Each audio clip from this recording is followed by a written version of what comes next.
तो चलिए करेंगे शुरुआत। आज भोले की भक्ति का दिन है और सावन के पहले सोमवार ने आज के दिन को और ज्यादा खास बना दिया है। भगवान शिव के जलाभिषेक के लिए इस वक्त भक्तों की भीड़ मंदिरों में दिखाई दे रही है। क्या काशी, क्या विश्वनाथ, क्या महाकाल का धाम, हर जगह भक्ति का रंग देखने के लिए मिल रहा है। बाबा की एक झलक पाने के लिए इस वक्त शिव भक्तों का तांता मंदिरों के बाहर देखा जा सकता है। 6 तस्वीरें भक्ति से सराबोर हम आपको दिखा रहे हैं कि कैसे शिव के धाम में भक्त इस वक्त उमड़े हुए हैं। लंबी लंबी लाइनें नजर आ रही हैं, लेकिन सभी धामों में गूंज सिर्फ महादेव की है। खास बात यह भी है कि इस बार के सावन में पड़ने वाले सोमवार पर एक शुभ संयोग बन रहा है। भक्तों को विश्वास है कि सावन से पहले सोमवार पर भोले शंकर की आराधना उनके जीवन में सुख और समृद्धि का वरदान साबित होगी।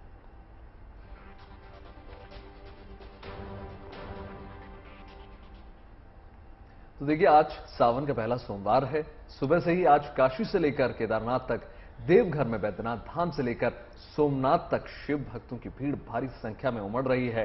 हर ओर महादेव का जयकारा लग रहा है। कोरोना की पाबंदियों के खत्म हो जाने के बाद से इस बार शिव भक्तों का उत्साह गजब का है, देखते ही बन रहा है। सावन के पहले सोमवार का कौन कौन से शुभ संयोग इस बार बन रहे हैं और आज भोलेनाथ को प्रसन्न करने के लिए पूजा कैसे करनी है, ये आपको बताते हैं।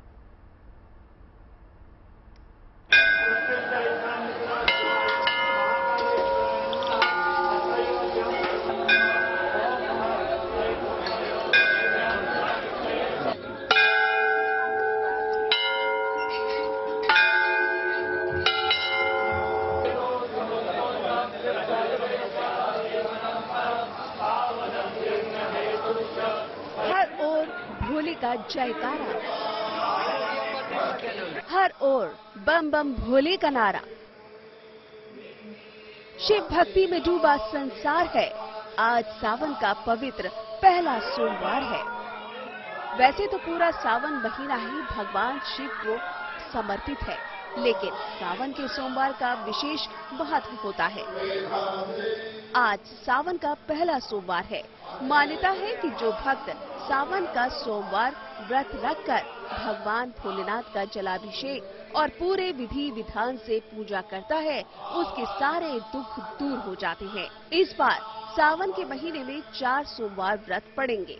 पहला सोमवार 18 जुलाई, दूसरा सोमवार 25 जुलाई, तीसरा सोमवार 1 अगस्त और चौथा सोमवार 8 अगस्त को पड़ेगा। 12 अगस्त को सावन खत्म हो जाएगा। कोरोना महामारी का असर कम होने के बाद और वैक्सीन की सुरक्षा कवच के कारण इस बार शिव भक्तों का उत्साह देखते ही बढ़ रहा है। बहुत अच्छा लग रहा है सर, बहुत जल्दी हमारा टाइम आ गया दर्शन करने का शिव जी का। वैसे लोग घंटों खड़े हैं लाइन में, हमारा जल्दी टाइम आ गया। की दया है, बाबा की कृपा है। जो बाबा के दर पे आता है वो मालो माल हो जाता है। क्या बखान दूं नाथों के नाथ का, चुटकी बबूते में है खजाना कुबेर का। सोमवार का व्रत जो भी करता है भगवान उसकी हर मनोकामना पूरी करती हैं। ये सावन के महीने में आता है और जो भी मनुष्य भगवान जी की पूजा करेगा उसके घर में भगवान खूब सुख शांति और प्रेम करेंगे। 16 सोमवार करो, महादेव जी को जल चढ़ाओ, आरती करो, पूजा करो, उनके दर्शन करो, सब भगवान जी कृपा करेंगे। शिव जी ही सब कुछ है। संसार की उत्पत्ति ही उनसे हुई है, तो मेरा तो शिव जी में बहुत ज्यादा मानना है। और रही बात गौरी शंकर की, यहाँ मैं बचपन से आ रही हूँ, तो बचपन से आने की वजह से मेरा इस जैसे कुछ ज्यादा ही लगाव है। और इस सावन तो मैं हर दिन आ रही हूँ, daily for 30 days I am planning to come and मैं आऊंगी 30 डेज। और आज सुबह मैंने पहली बार कोशिश करी कि जल्दी आकर सावन के पहले सोमवार को मैं शिव जी की धोख लगाऊं और अपनी मनोकामना पूरी करूं। वाराणसी के काशी विश्वनाथ मंदिर में भक्तों के दर्शन पूजन के लिए खास इंतजाम किए गए हैं। मंदिर प्रशासन का अनुमान है कि आज 5 लाख से ज्यादा शिव भक्त बाबा विश्वनाथ का जलाभिषेक करने पहुंचने वाले हैं। पिछले विगत 2 वर्षों से कांवड़ यात्रा भी नहीं हुई थी, जो इस बार शुरू हो रही है। इन सबको दृष्टिगत रखते हुए हम लोगों ने मंदिर में श्रद्धालुओं के लिए विशेष इंतजाम किए हैं। सबसे पहले तो ये कि श्रद्धालु सुगमतापूर्वक दर्शन कर सकें, इसके लिए न केवल मंदिर परिसर के अंदर बल्कि मंदिर परिसर के चारों तरफ जो भी संभावित रास्ते हैं उन रास्तों को भी से स्मूथ रूप से श्रद्धालु आ सकें। इसकी हम लोगों ने व्यवस्था की है।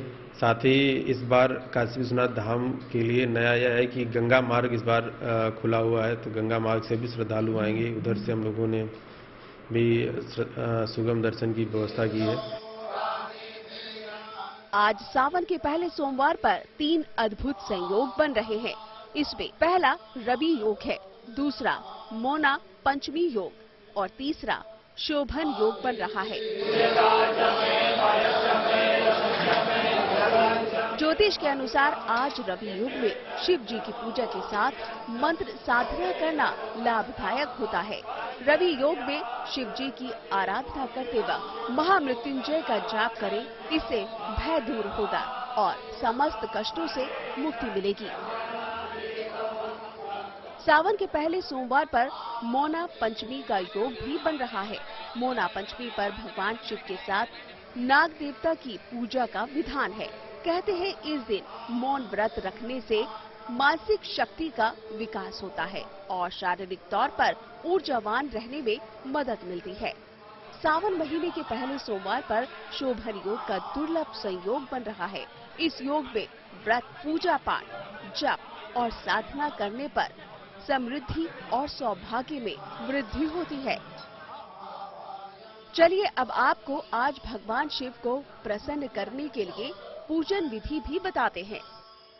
अगर आज घर में शिवलिंग की पूजा कर रहे हैं तो सबसे पहले दाएं हाथ में जल लेकर व्रत का संकल्प लें।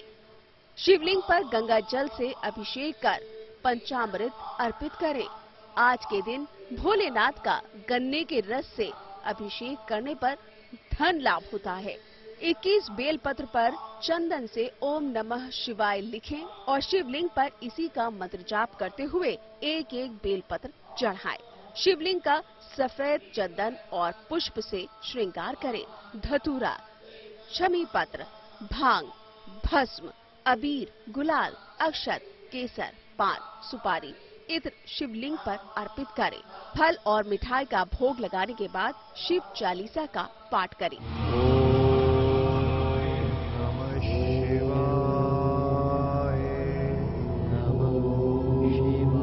भोलेनाथ औघड़दानी है। निश्चल मन और प्रेम भाव से पूजा पाठ करने पर भोले बाबा प्रसन्न हो जाते हैं और मौका जब सावन के सोमवार का हो तो हर भक्त भगवान शंकर का आशीर्वाद पाना चाहेगा। वाराणसी से रोशन जायसवाल के साथ bureau report, good news today.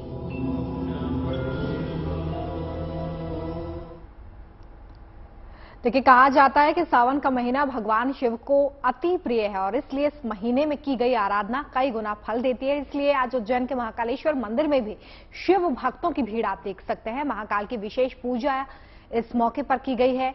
पंचामृत से उनका रुद्राभिषेक किया गया। ये 3 तस्वीरें देखिए। पहली तस्वीर जहां पर पंचामृत से भगवान भोलेनाथ का अभिषेक किया जा रहा है, तो वहीं दूसरी तस्वीर जिसमें महाकाल की भस्म आरती, जिसमें शामिल होने के लिए लोग दूर दूर से पहुंचते हैं, वो की गई है। और बाबा की झलक पाने के लिए उज्जैन के महाकाल मंदिर में भक्तों की भीड़ आप साफ देख सकते हैं। जहां तक आपकी नजर जाएगी वहां तक भक्त इस वक्त महाकाल के जय घोष लगाते हुए नजर आ रहे हैं।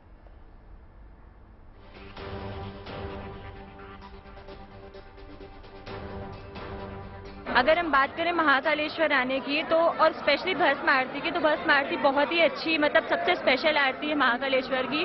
और भस्म आरती की स्पेशलिटी ये है, पूरे 12 ज्योतिर्लिंग में से सिर्फ एक ही ज्योतिर्लिंग है जहाँ पे भस्म आरती परफॉर्म होती है।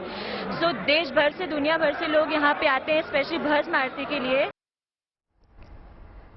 चलिए सीधे लिए चलते हैं आपको 2 मेरे सहयोगियों के पास, जो ये बताएंगे कि आज पहले दिन सोमवार को किस तरह का उत्साह भक्तों के अंदर है। हमारे साथ लखनऊ से शिल्पी सेन जुड़ रही हैं, तेजश्री हमारे साथ दिल्ली से जुड़ी हुई हैं। शिल्पी, वैसे तो पूरे उत्तर प्रदेश में सबसे ज्यादा अगर खास उत्साह की बात की जाए तो वो काशी में दिखाई देता है। इस वक्त आप कहां पर मौजूद हैं और वहां पर शिव भक्त इस वक्त किस तरह से लीन नजर आ रहे हैं भगवान भोलेनाथ की भक्ति में?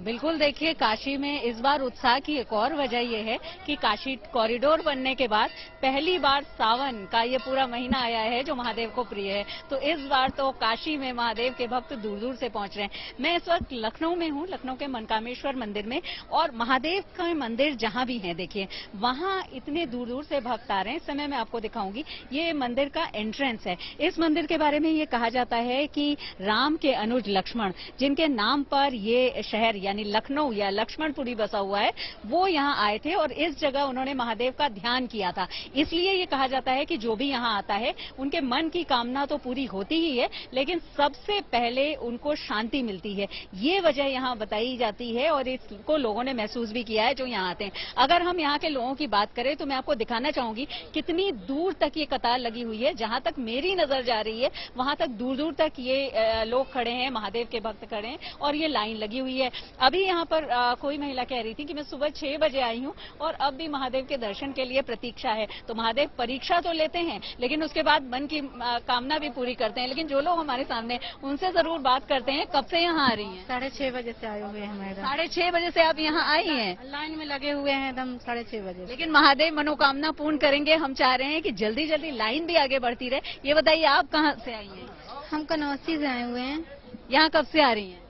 फर्स्ट टाइम है आज हमारा। First time. तो देखिएगा इस मंदिर में किस तरह से यहाँ लोग इसकी मान्यता है। आप बताइए, कहा जाता है कि मनकामेश्वर मंदिर में सबकी मनोकामना पूर्ण होती है। आप पहले आई हैं? फर्स्ट टाइम आए हैं। फर्स्ट टाइम आई हैं, तो फर्स्ट टाइम ये भी आई हैं। और आप बताइए कहाँ से आ रही हैं, क्या कब से आ रही हैं? हम तो जानकीपुरम से आ रहे हैं। हम तो बहुत साल से आ रहे हैं। मन की कामना यहाँ पूरी होती है? मनकामेश्वर मंदिर है, हाँ पूरी होती है, यहाँ पे पूरी होती है। और यहाँ पर जो भक्त आते हैं दूर दूर से, वो खासतौर पर यहाँ थोड़ी देर बैठते हैं क्योंकि ऐसा माना जाता है कि यहाँ पर शांति मिलती है और महादेव को प्रिय सावन का महीना है तो उनके भक्तों को भी प्रिय है। देखिए, वही आप पूजन सामग्री अगर हम देखें तो प्रसाद लोग ले करके आ रहे हैं यहाँ, लेकिन खड़े होने पर भी थोड़ी सी प्रतीक्षा के लिए तो उनको लग रहा है, लेकिन थकान वैसी कहीं नहीं दिखाई पड़ी। सबके चेहरे पर मुस्कान मुझे जरूर दिखाई पड़ रही है यहाँ। आप बताइए, जो मांगा है आज तक आपने यहाँ पूरा हुआ है? कब से आ रही हैं? पहली बार आए हैं। पहली बार। यहाँ बहुत सारे लोग पहली बार इस बार आए हैं, तो मुझे लगता है कि उनको भी पता चलेगा कि इस मंदिर को, इसकी जो मान्यता है वो वास्तव में महादेव जिस तरह से लोगों की मनोकामना पूर्ण करते हैं। लक्ष्मणपुरी ये है और यहाँ पर राम के लक्ष्मण की रूबरू होते रहिए। किस प्रकार का उत्साह देखने को मिल रहा है, शिल्पी हमको लगातार बता रही है। नोएडा से भी सीधे तौर पर हमसे तेजश्री जुड़ गई हैं। तेजश्री, देखिए, कहते हैं कि सावन का सोमवार बहुत पवित्र होता है। ऐसा बोलते हैं कि ग्रहों का जो जितनी भी अड़चनें होती हैं वो भी दूर हो जाती हैं पहले सोमवार से। तमाम तरीके की धारणाएं हैं, तमाम तरीके की मान्यताएं हैं। आप किस मंदिर में मौजूद हैं? अगर पंडित जी से भी बात हो सके तो। जी बिल्कुल, देखिए आज सावन का पहला सोमवार है। गुरु पूर्णिमा के अगले ही दिन से इसकी शुरुआत, सावन महीने की शुरुआत हो जाती है और मेरी मौजूदगी नोएडा के शिव मंदिर में है जहां पर सुबह से ही भक्तों का तांता लगा हुआ है। ये सनातन धर्म मंदिर है। आपको एक बार तस्वीरों के जरिए दिखाना चाहेंगे कि किस तरह से यहाँ पर पूजा अर्चना की जा रही है। भगवान शिव पर यहाँ पर सुबह से ही जो है जलाभिषेक किया जा रहा है पंचतत्वों से। यहाँ पर आप देख सकते हैं कि किस तरह से महिलाएं, पुरुष सभी लोग जो है यहाँ पर भक्ति भाव में लीन है। और चूंकि आज पहला सोमवार है इसलिए बहुत महत्व भी रखता है। और जैसा हमने हमारे दर्शकों को भी बताया कि इस बार जो है काफी सारे शुभ योग बन रहे हैं हर सोमवार पर, और इस सोमवार पर जो है वो रवि योग बन रहा है। बेल पत्र चढ़ाए जा रहे हैं, दूध अभिषेक किया जा रहा है, जल अभिषेक किया जा रहा है। हम पंडित जी से भी बात करते हैं और जानते हैं कि पंडित जी आज का जो दिन है वो क्यों खास है और पहला सोमवार आज कितना महत्वपूर्ण है। पंडित जी बताइए हमें कि कितना खास है आज का दिन। पंडित सत्यप्रकाश शर्मा, सनातन धर्म मंदिर, सेक्टर 19 नोएडा।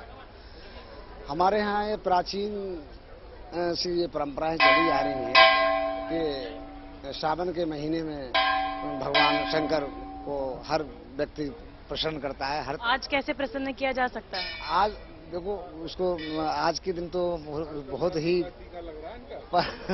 पर्व है। आज का इतना सुंदर पर्व है कि हर व्यक्ति घर से पूरा परिवार समेत सारे लोग उनका जलाभिषेक करते हैं, उनको फूल मालाएं चढ़ाते हैं, उनको भांग, धतूरा, बेलपत्र आदि जो उनकी सामग्रियां हैं सारी चढ़ाते हैं और सुबह से शाम तक उनकी आराधना में ही लगे रहते हैं। और रात के 9 बजे फिर उनका रुद्राभिषेक होता है और पूरी रात उनका रुद्राभिषेक चलता है। तो देखिए बिल्कुल यहाँ पर जैसा पंडित जी ने बताया कि सुबह से शाम यहाँ पर भक्तों का तांता लगा रहेगा। कुछ लोग भी हैं, उनसे भी हम लोग बात करके जानने की कोशिश करेंगे कि हमने देखा वैभव कि कैसे कोरोना काल के बाद 2 साल तक ये मंदिरों में गूंज नहीं थी और भक्तिभाव से लोग नहीं आ पा रहे थे क्योंकि कोरोना काल था। लेकिन अब जो है चूंकि यहाँ पर किस तरह की कोई पाबंदियां नहीं है, इसलिए लोग यहाँ पर सुबह से ही आ रहे हैं। बात करेंगे इनसे, आपको कैसा लग रहा है पहले सावन के पहले सोमवार? चलिए, तो उत्साह भक्तों का यहाँ पर जो है वो शब्दों के जरिए बाहर आ रहा है और लगातार भक्त यहाँ पर पहुंच रहे हैं भगवान शिव की आराधना के लिए। शिल्पी, एक बार फिर से आपके पास आ रहे हैं। मौसम जो है वो लगातार लोगों पर मार कर रहा है, लेकिन बावजूद इसके ये लाइन बता रही है कि शिव भक्तों के उत्साह के आगे ये मौसम भी कम है। बिल्कुल, देखिए महादेव के भक्तों की बात करें तो मौसम की मार क्या है उसमें, क्योंकि अभी एक महिला ने बताया कि वो 6 बजे से यहाँ पर खड़ी हुई है और ये लाइन दूर दूर तक है। थोड़ी थोड़ी करके जब लाइन आगे बढ़ रही है तो लोग आगे बढ़ रहे हैं। धूप बहुत ज्यादा है, उसके बावजूद आप देख रहे हैं कि हर उम्र के यहाँ पर लोग हैं, भक्त हैं। युवा बड़ी संख्या में इस बार मुझे दिखाई पड़े। ये बताइए कि महादेव के इस मंदिर के बारे में कहा जाता है कि जो भी मांगो वो पूरा होता है। आप पहले आई हैं कि पहली बार आई? जी, मैं रोज आती हूँ। मैं यहीं पास रोज आती हैं? जो मांगो वो भी मिलता है, जो ना मांगो वो भी मिलता है। जो ना मांगो वो भी मिलता है। देखिए कितनी उम्मीद से ज्यादा मिलता है। आप बताइए कब से, कितने बजे से सुबह से आई हुई है या अभी आई? बहुत देर से लगे हुए हैं, 6 बजे से। 6 बजे से लगी हुई है, फिर भी देखिए चेहरे पर मुस्कान है क्योंकि आज सावन है। तो ऐसे में सावन में जो भी मांगो पूरा होता है। एक और खास बात इस मंदिर की मैं बताना चाहूंगी कि अंदर हमारे साथ नोएडा से जुड़ी हुई थी, उन्होंने दर्शन भी करा दिए मैं बाबा के और साथ ही साथ तमाम भक्तों का उत्साह भी दिखा दिया कि किस प्रकार भक्त जो हैं लगातार लीन नजर आ रहे हैं बाबा के दरबार पर। चलिए, तो आगे बढ़ते हैं। जगह जगह की तस्वीरें हम आपको दिखा रहे हैं। अब लिए चलते हैं आपको वाराणसी, जहां पर बाबा विश्वनाथ का मंदिर का कॉरिडोर बनने के बाद भक्तों की संख्या बढ़ गई है। कॉरिडोर बनने के बाद यहां के बने हुए सामानों की भी मांग देश विदेश में अपनी पहचान बना रही है।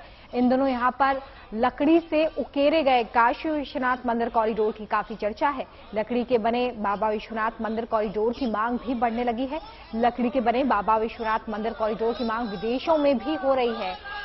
लकड़ी के बने बाबा विश्वनाथ मंदिर कॉरिडोर को महिलाएं और लड़कियों की तरफ से तैयार किया जाता है। कारीगर जो इन्हें बनाते हैं वो ये कह रहे हैं कि यहाँ पर विश्वनाथ मंदिर, काशी घाट समेत सभी चीजें बनाई जाती हैं, जिसे आने वाले श्रद्धालु काफी पसंद भी कर रहे हैं और इसकी मांग इसलिए लगातार बढ़ती चली जा रही है।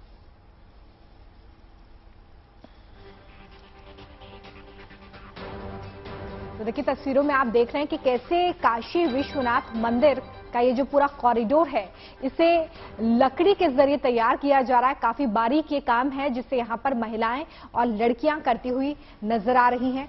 और सबसे महत्वपूर्ण बात यह है कि इतने महीन काम को बड़ी ही सजगता के साथ इन महिलाओं द्वारा किया जा रहा है और यही वजह है कि लोग इसे पसंद भी कर रहे हैं।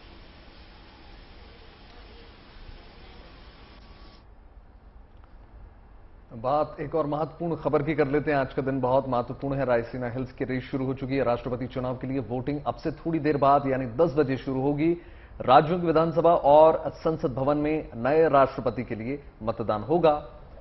इनमें देखिए विधायक और लोकसभा राज्यसभा के उम्मीदवार मतदान करने जा रहे हैं। संसद भवन में प्रथम तल पर कमरा नंबर 63 पे वोटिंग होगी। साथ ही साथ देखिए वोटिंग 10 बजे से 5 बजे तक बैलेट पेपर के माध्यम से की जाएगी।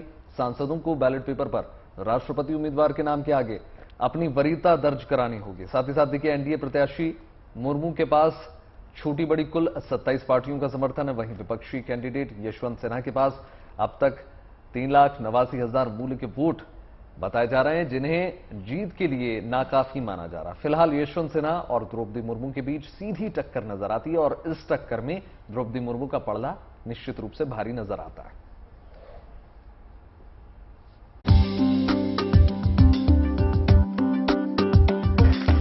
देश का अगला राष्ट्रपति तय करने के लिए आज वोट डाले जाएंगे। दिल्ली में संसद भवन और राज्यों की विधानसभाओं में वोटिंग के लिए पूरे इंतजाम किए गए हैं। संसद भवन के कमरा नंबर 63 में 6 बूथ बनाए गए हैं। इन 6 बूथ में से एक बूथ फिजिकली चैलेंज यानी दिव्यांग मतदाताओं के लिए बना है।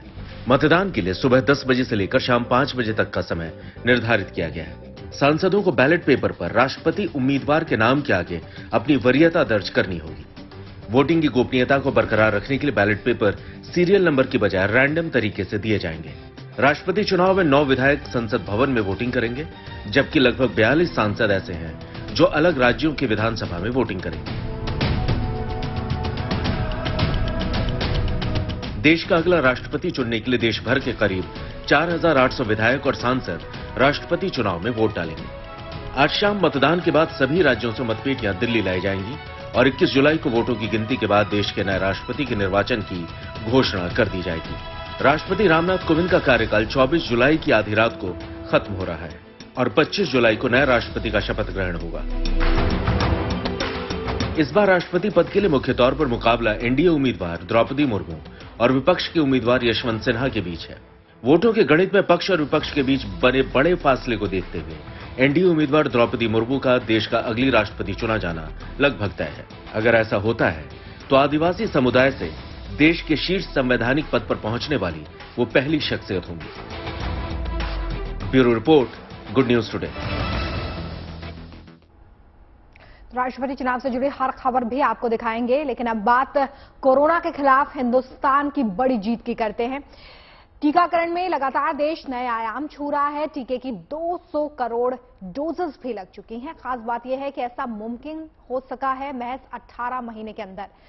उसकी इस उपलब्धि में 12 साल से लेकर 60 साल की ऊपर के उम्र के लोग भी शामिल हैं। देखिए,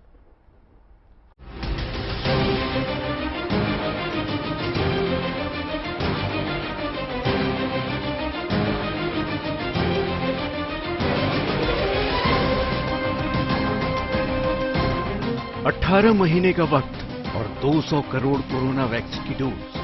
कोरोना के विरुद्ध जारी युद्ध में इस लक्ष्य को पाना आसान बिल्कुल नहीं था, वो भी भारत जैसे बड़ी आबादी वाले मुल्क में। लेकिन हिंदुस्तान ने पूरी आबादी को कोरोना वायरस के खिलाफ सुरक्षा कवच देने का जो संकल्प लिया था, आज वो सिद्ध होता साफ नजर आ रहा है।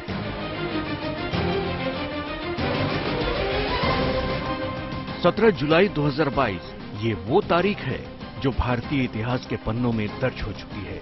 भारत ने वैक्सीनेशन के मामले में वो कर दिखाया है जो बड़े बड़े देश नहीं कर सके। भारत ने 16 जनवरी 2021 से अपने राष्ट्रीय कोविड टीकाकरण महाअभियान की शुरुआत की थी। करीब 9 महीने बाद 21 अक्टूबर को भारत ने 100 करोड़ कोविड वैक्सीन लगाने का रिकॉर्ड बना लिया था। इसके बाद अब अगली 100 करोड़ डोज भी 9 महीने में लगाकर भारत ने नया रिकॉर्ड बनाया है। देश ने कुल 18 महीनों के भीतर कोविड-19 टीकाकरण में रिकॉर्ड 200 करोड़ का आंकड़ा पार कर लिया है। ऐसा करने वाला भारत दुनिया का दूसरा देश बन गया है जहां टीकाकरण की संख्या 2 अरब डोज को पार कर गई है। हिंदुस्तान की ये कामयाबी कितनी अहम है, इसे समझने के लिए आपको पहले उन चुनौतियों, उन बाधाओं के बारे में जानना होगा जिन्हें भारत ने पार कर लिया है। सबसे पहली चुनौती देश की खराब स्वास्थ्य सेवा के बीच एक एक शख्स तक डोज पहुंचाने की थी। दूसरी चुनौती भारत में आम लोगों के बीच वैक्सीन को लेकर भरोसा पैदा करने की थी। वैक्सीनेशन ड्राइव के दौरान फैलाई जा रही अफवाह, गलत और भ्रामक सूचनाओं को रोकने की चुनौती भी बहुत बड़ी थी। देश के सुदूर ग्रामीण और दुर्गम इलाकों तक वैक्सीन की डोज सही सलामत पहुंचाने की चुनौती भी बेहद कठिन थी। डॉक्टरों और स्वास्थ्य कर्मियों पर कई जगह से हमले की खबरों ने भी चिंता बढ़ाई, लेकिन इस चुनौती से भी पार पा लिया गया।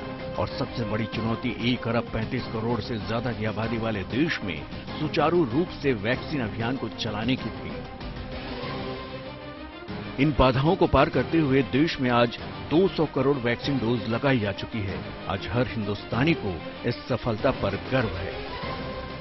माननीय प्रधानमंत्री श्री नरेंद्र मोदी जी के मार्गदर्शन में 16 जनवरी 2021 को शुरू हुए कोविड टीकाकरण अभियान ने आज 200 करोड़ टीकाकरण का लक्ष्य पूरा कर लिया है। यह देश और देशवासियों के लिए गौरव की बात है। इतना मुश्किल लक्ष्य हमने मात्र 18 महीने में हासिल कर लिया है। जहां विश्व में कई देश आज भी कोविड महामारी से जूझ रहे हैं, वही भारत ने 200 करोड़ टीके लगाकर न सिर्फ एक नया कीर्तिमान स्थापित किया है, बल्कि हमने एक नई दिशा भी दिखाई है। मैं इस उपलब्धि के लिए सभी देशवासियों को बधाई देता हूं। साथ ही मैं इस महान कार्य को सफल बनाने में जुटे हमारे सभी साथियों, विशेषकर स्वास्थ्य और टीकाकरण कर्मियों को हार्दिक हार्दिक धन्यवाद करता हूं। भारत के लिए ये लक्ष्य पाना आसान बिल्कुल नहीं था, लेकिन सटीक रणनीति और स्वास्थ्य कर्मियों की मेहनत के दम पर देश ने वैक्सीन डोज की डबल सेंचुरी लगा दी है। Bureau report, good news today.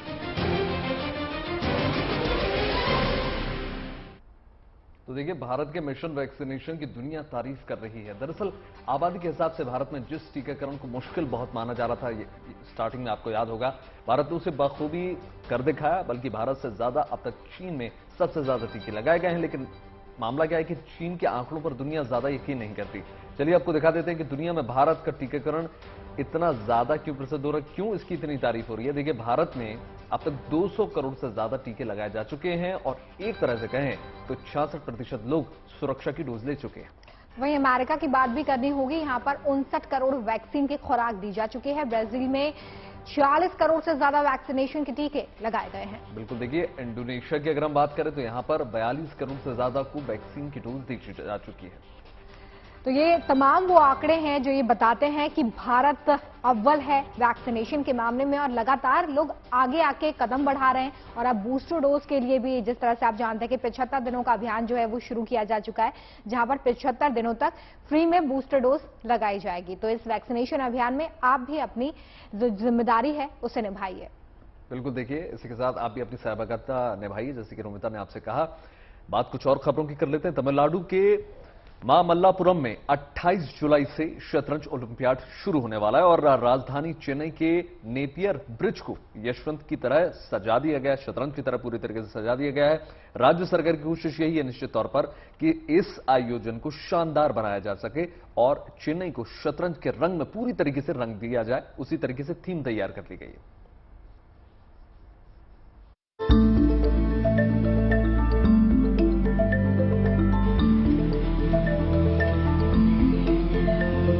इस जगह लोगों के कदम आकर थोड़ा ठहर जाते हैं।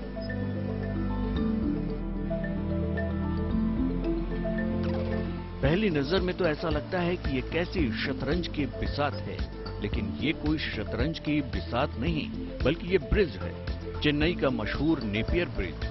ओलंपियाड से पहले चेन्नई के नेपियर ब्रिज को शतरंज की बिसात की तरह सजाया गया है, जो इन दिनों सोशल मीडिया पर वायरल है और लोगों के आकर्षण का केंद्र बना हुआ है। जो यहाँ से गुजरते हैं सेल्फी जरूर लेते हैं। शतरंज के ब्लैक एंड व्हाइट बोर्ड की तरह दिखने वाले इस ब्रिज को काफी संख्या में लोग देखने भी पहुँच रहे हैं। 28 जुलाई से लेकर 10 अगस्त तक ये चेस ओलंपियाड प्रोग्राम चेन्नई में होगा और इस टाइम को लगभग 2000 और पार्टिसिपेंट्स अराउंड 200 कंट्रीज से आने वाले हैं। और हम यहाँ पे अब देख रहे हैं कि चेन्नई के जो नेपियर्स ब्रिज है उसको एक फेसलिफ्ट दिए गए हुए तमिलनाडु राज्य सरकार ने इस इवेंट को प्रमोट कर रहे हैं। ये तमिलनाडु और चेन्नई सिटी के लिए बहुत ही इम्पोर्टेंट इवेंट है और इस इवेंट को सक्सेसफुल करने के लिए कई सारे एड मेथड्स लेके आ रहे हैं तमिलनाडु राज्य सरकार। तमिलनाडु के मामल्लापुरम में 28 जुलाई से 44वें शतरंज ओलंपियाड का आयोजन होगा। ओलंपियाड में 187 देशों की 343 टीमें हिस्सा लेंगी। लगभग 2500 प्रतियोगियों के शामिल होने की उम्मीद है, जिसमें खिलाड़ी, कोच और इंटरनेशनल मीडिया शामिल है। भारतीय टीम में 25 खिलाड़ी होंगे। शतरंज ओलंपियाड के 99 साल के इतिहास में भारत को पहली बार 44वें शतरंज ओलंपियाड के लिए मेजबानी मिली है।